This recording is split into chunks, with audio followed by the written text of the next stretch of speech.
If there is one thing that can curb desperation, cure boredom, make you more fun to be around, and multiply your happiness and overall satisfaction, it's having your own well-rounded life. Hi ladies, welcome back to the Feminine Universe. I am so happy to have you here. Like I was saying in the intro, having your own well-rounded life is one thing you can do to curb desperation, cure boredom, make you more fun to be around, and multiply your happiness. No joke. But oftentimes, if we don't take the time to really map out and create that life, it's easy to stunt our own growth. And when people stunt their growth, certain negative behaviors and mindsets start to emerge. They may begin to exhibit clingy or desperate behavior. They may jump at last-minute dates or accept low-quality company, romantically or platonically. They may find themselves reading into everything or feeling abandoned and resentful when their partner or friends get new opportunities. They may also feel the need to smother, control, or live vicariously through their children. All of this is why I say having your own life and having a well-rounded life makes you a better person, period. A better friend, a better partner, a better parent, just a better human being.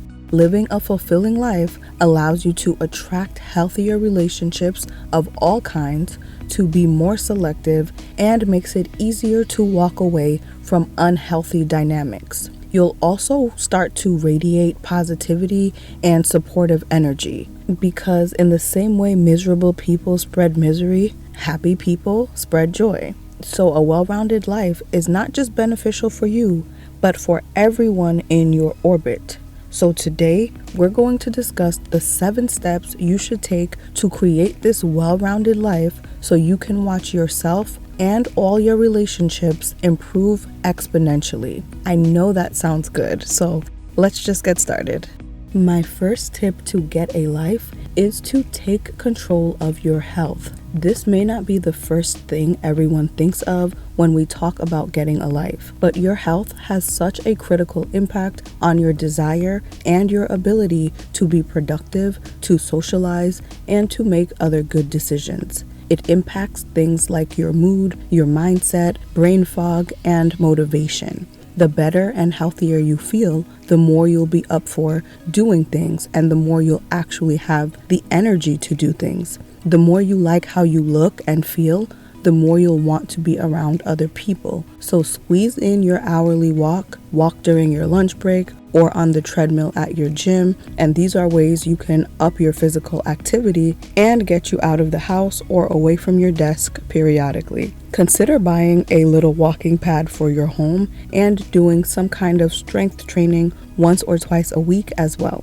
Also, make sure your meals are balanced. Aim for at least 2 of the 3 meals you get per day to be on the healthier side, because it's been proven that aside from all the health problems lower quality food can cause, they also just cause you to be really sluggish and feel like you don't really want to do anything. So if you're trying to take control of your life and create a life you're proud of, getting a handle on your fitness is such an important first step. And this doesn't mean you have to be in perfect shape to start living your life. It's an ongoing thing you should be doing alongside the next few things we'll talk about. Tip number 2 is to actively choose to be well-rounded. And what I mean is to make a choice not to let one thing define you or consume your entire life. We can severely stunt ourselves when we don't expand our horizons, and we can become out of balance when we hyper-focus on one area of life. How many women have amazing careers, but no social skills or social life, just feeling isolated, stressed, and lonely? How many women define themselves by their relationship or their status as a mother and don't know what to do with themselves if that relationship fails or when their children move out? It is wonderful to have priorities. It's normal for different things to take precedence in your life at different points. But remember, you are a 3-dimensional, multifaceted human being. so you won't be fully satisfied living a one-dimensional life. The most full and complete form of happiness will come when you choose to nurture all the sides of you and all the areas in your life. Because when you don't give yourself certain things, you'll start to look for, beg for, and even demand those things from others. People who don't make the effort to build their own happy, well-rounded lives end up wanting others to fulfill or complete them in the areas that they're lacking. So to avoid that, choose 4 to 6 major areas in life that are important to you and outline what happiness or success looks like for you in each area. Then create a plan to pursue that. For example, for a lot of people, those major areas might be health and fitness, family and friends, career and education, finance, romance and relationships, recreation and hobbies, and of course, mental, emotional, and spiritual wellness. Don't let one thing consume your life or your identity. Choose to be well-rounded. Tip number 3 is to visualize your ideal social life. So many times, just the idea of getting a life is exhausting, overwhelming, or downright unappealing. And that's because sometimes our idea of having a life is defined by others. It's based on what other people think is fun or exciting or successful. In reality, getting a life should consist of doing more things that excite, energize, and inspire you. For example, I personally don't dream of large parties every night. While they're great once in a while, a lot of that would exhaust me because I still lean more introverted. On a more regular basis, I like time to research, explore, and just be by myself. And I enjoy gatherings or experiences with groups of maybe 3 to 6 people. You see what I mean? You need to specifically define what having a life means for you. And if you do like parties and large social events, that's great too. Meeting people socially with no expectations or agendas is one of the most organic ways to make connections and friendships that carry over into other areas. So, do you prefer small groups or large groups? Going out to dinner or a movie night at your place? Art shows or concerts? Are you more into calm wine tasting or more adrenaline pumping rock climbing, whether it's indoor or outdoor? Of course, you can always mix it up based on how you're feeling, but define what fun means to you. In that same vein, tip number 4 is to go outside regularly. Look, this one is going to hurt your feelings as much as it hurt mine initially, but going outside once a month is not going to cut it if you want to have a life, especially if you want to expand socially or romantically. You need to be aiming to get out 2 to 3 times weekly for it to really make a difference. Think about it like working out. You can't go to the gym once a month and expect to see results. You have to do it at least a few times a week to really see something happening. Way too many ladies will be like, well, I went to this meetup 2 months ago and nothing really came of it. Girl, I understand the struggle, but we have to do better. Another perk of getting out more is that it allows you to keep a realistic view of people and a realistic view of the world. People who are perpetually online and are not getting enough human interaction can have such a weird view of the world. Getting out allows you to touch grass and see what people are actually doing and what they actually care about. If you're not currently going out at all, you can start with 1 day a week, but if you're a little more experienced or you want quicker results, I'd say maybe pick 1 weeknight and 1 weekend day and make these your regular get out of the house days. We may miss weeks here or there because life happens, but in general, try to get outside. My next tip is to remember to try new things. Whether you're just starting to warm up to going out and doing activities, or you go out pretty regularly, but you maybe tend to do the same things over and over again, I want to suggest that you make an effort to try new things. Aside from allowing you to have different experiences and actually learn about different things, it can also expose you to new groups of people that you might not have met otherwise. I recently went ATV riding for the first time in my life, and I had a blast. I also met some people while doing that I wouldn't really run into in any other part of my life. I know most of us love our routines and our comfort zones, but maybe once a month, once a quarter, once a year, whatever you're open to, try out something new. It doesn't have to be something dramatic or super adventurous, just something that you've never done before. Tip number 6 is to embrace personal growth. I love the quote that states, "You are the most important project you will ever work on." It's such a great way to look at life because it pushes you to realize that the type of partner, parent, coworker, or friend you are will all be based on the work you've done on yourself.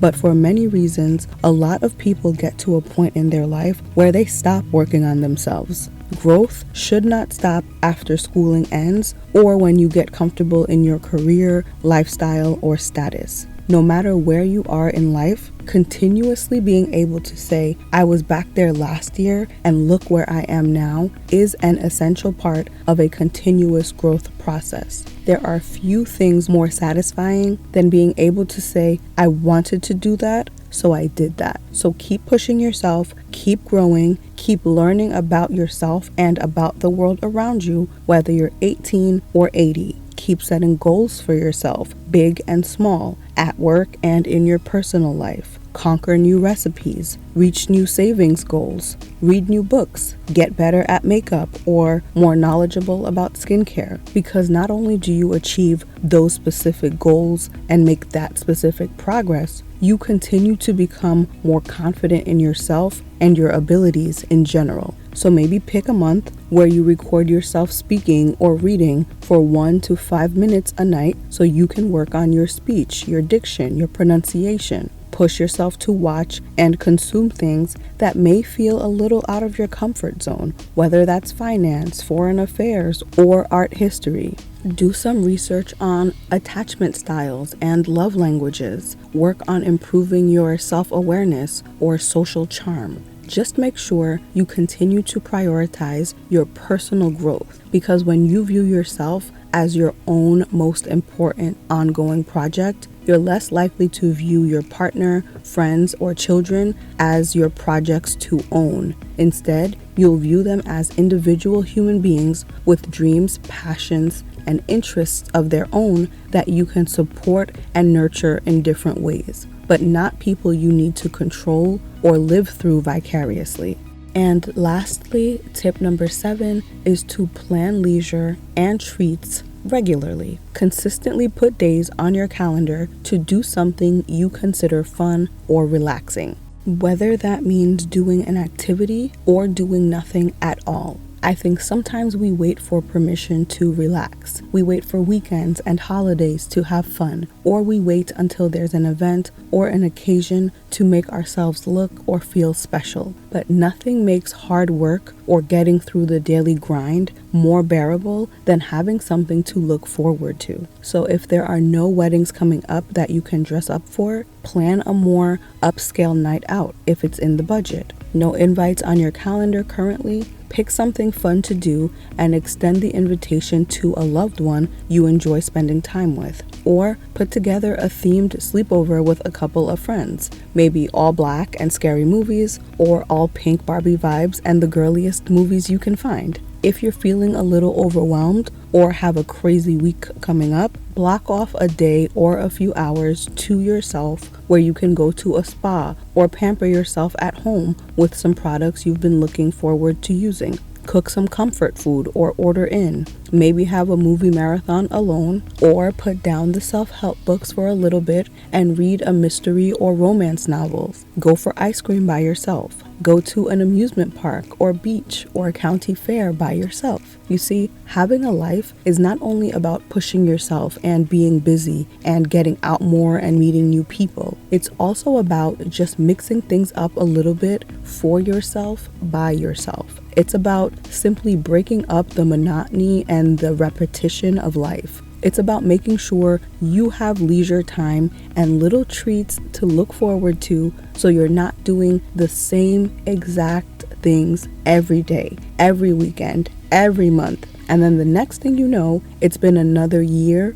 of same old, same old. Leisure and treats are one thing you can do with others, or you can indulge in completely on your own and come back to the world rested, refreshed, and ready to go. So create and plan your leisure and treats regularly. Don't just sit around and wait for them to happen. We are human beings. Some days or weeks or months, we will nail this. And sometimes we might forget every word of this, whether it's because of a newborn, new job, or health scare. And that's okay, as long as overall you are striving to live a life that is well-rounded, that inspires you, excites you, and relaxes you more often than not. That way, no matter your relationship status, no matter how your friends are moving, no matter if your nest is full or empty, you will always have a beautiful life that fulfills you and that you're looking forward to living.